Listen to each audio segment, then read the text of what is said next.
La mort. Ce mot seul suffit à glacer le sang de millions d'êtres humains à travers le monde. Dans nos sociétés modernes, nous avons construit des murailles invisibles autour de ce sujet tabou, relégués dans l'ombre des hôpitaux et des chambres funéraires. Nous vivons comme si nous étions immortels, jusqu'à ce que la réalité frappe à notre porte.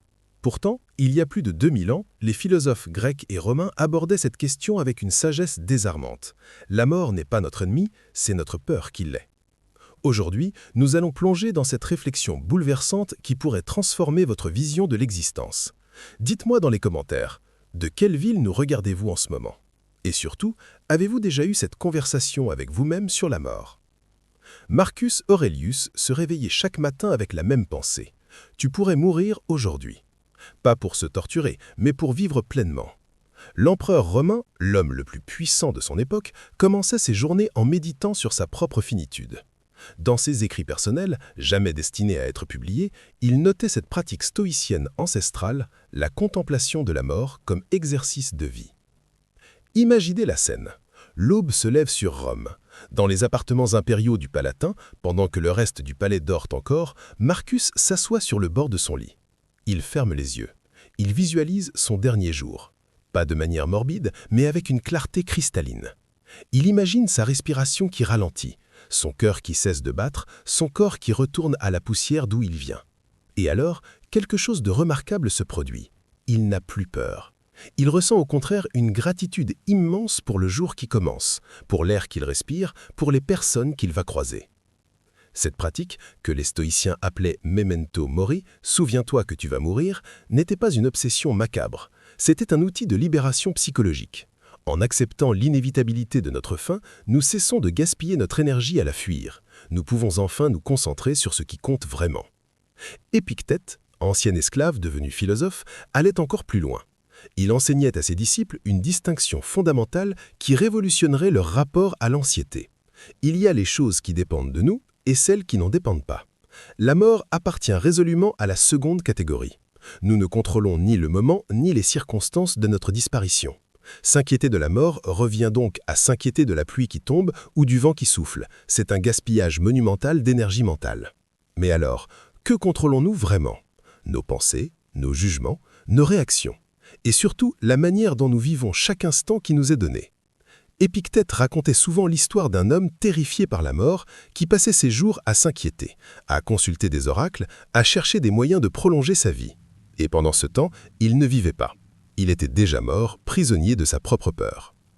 Sénèque, conseiller de l'empereur Néron, écrivait des lettres extraordinaires à son ami Lucilius. Dans l'une d'elles, il pose une question dérangeante. Pourquoi pleures-tu la mort à venir alors que tu as déjà laissé mourir tant d'heures précieuses? Il pointait du doigt notre hypocrisie moderne. Nous disons craindre la mort, mais nous tuons notre temps dans des distractions sans fin, dans des occupations qui ne nous nourrissent pas, dans des relations toxiques qui nous drainent. Sénèque observait les citoyens romains courir dans tous les sens, accumuler des richesses, poursuivre des honneurs tout en sacrifiant leur présent pour un futur hypothétique. Il les voyait comme des morts vivants, des fantômes traversant l'existence sans jamais vraiment l'habiter. La véritable tragédie n'était pas la mort elle-même, mais une vie non vécue. Regardons maintenant notre époque à travers ce prisme antique. Nous vivons dans un monde obsédé par la jeunesse, la longévité, l'immortalité transhumaniste. Les milliardaires de la Silicon Valley investissent des fortunes dans la recherche anti-âge. Nous cachons nos morts, nos mourants, comme s'ils étaient des anomalies à dissimuler. Les maisons de retraite ressemblent souvent à des zones de quarantaine où nous isolons ceux qui nous rappellent notre propre finitude. Cette négation collective de la mort a un prix psychologique énorme. Les troubles anxieux explosent, les dépressions se multiplient. Nous sommes la génération la plus protégée de l'histoire et pourtant la plus angoissée. Pourquoi? Parce que nous avons perdu le contact avec la réalité fondamentale de l'existence humaine. Nous sommes mortels et c'est précisément cette mortalité qui donne du sens à chaque instant. Les stoïciens ne nous demandaient pas d'être morbides ou dépressifs. Au contraire, ils nous invitaient à une joie profonde, ancrée dans l'acceptation lucide de notre condition. Quand vous savez que cette conversation avec un ami pourrait être la dernière, vous l'écoutez vraiment. Quand vous comprenez que ce coucher de soleil ne se reproduira jamais exactement de la même manière, vous le contemplez avec émerveillement. La mort n'est pas l'ennemi de la vie, elle en est la gardienne du sens. Il y a une expérience de pensée fascinante pratiquée par les philosophes antiques. Imaginez que vous apprenez aujourd'hui qu'il vous reste exactement 1 an à vivre. Pas de manière douloureuse, simplement 1 an. Que changeriez-vous dans votre vie? Quelle conversation auriez-vous? Quel projet lanceriez-vous? Quelle rancune abandonneriez-vous? Notez mentalement vos réponses.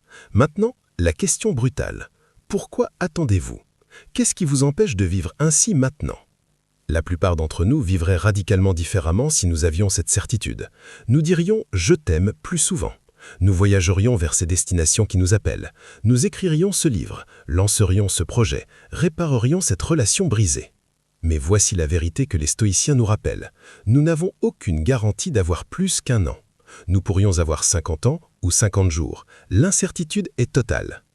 Cette incertitude n'est pas une malédiction, c'est une invitation. Une invitation à arrêter de reporter ce qui compte, à cesser de vivre pour un « quand j'aurai le temps » mythique qui n'arrive jamais. Marc Aurèle écrivait « Tu pourrais quitter la vie maintenant, que cela détermine ce que tu fais, dis et penses ».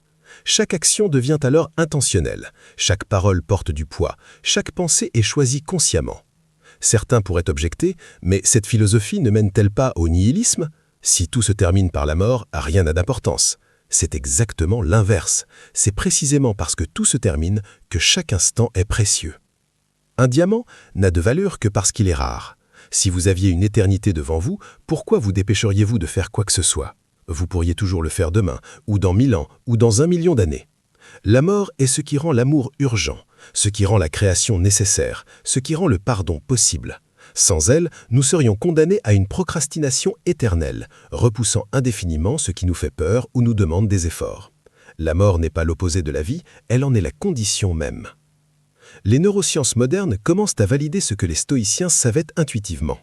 Des études montrent que les personnes qui pratiquent régulièrement la méditation sur la mortalité rapportent moins d'anxiété, plus de gratitude et des relations interpersonnelles plus authentiques. Elles font des choix de vie plus alignés avec leurs valeurs profondes. Elles gaspillent moins de temps dans des conflits mesquins ou des préoccupations superficielles. Il existe une expérience moderne inspirée de cette sagesse antique. Écrivez votre propre éloge funèbre. Pas dans un esprit morbide, mais créatif. Que voudriez-vous que les gens disent de vous? Qu'avez-vous apporté au monde? Comment avez-vous traité les autres? Quelles valeurs avez-vous incarnées? Puis, examinez l'écart entre cet idéal et votre vie actuelle. Cet écart n'est pas une source de honte, mais une carte vers l'authenticité. Il vous montre où diriger vos efforts, où aligner vos actions avec vos aspirations. Revenons à la question centrale. Faut-il craindre la mort? Les anciens répondraient avec une clarté désarmante. Non, mais il faut craindre une vie non vécue. Il faut craindre d'atteindre notre dernier jour avec des regrets plutôt que des souvenirs.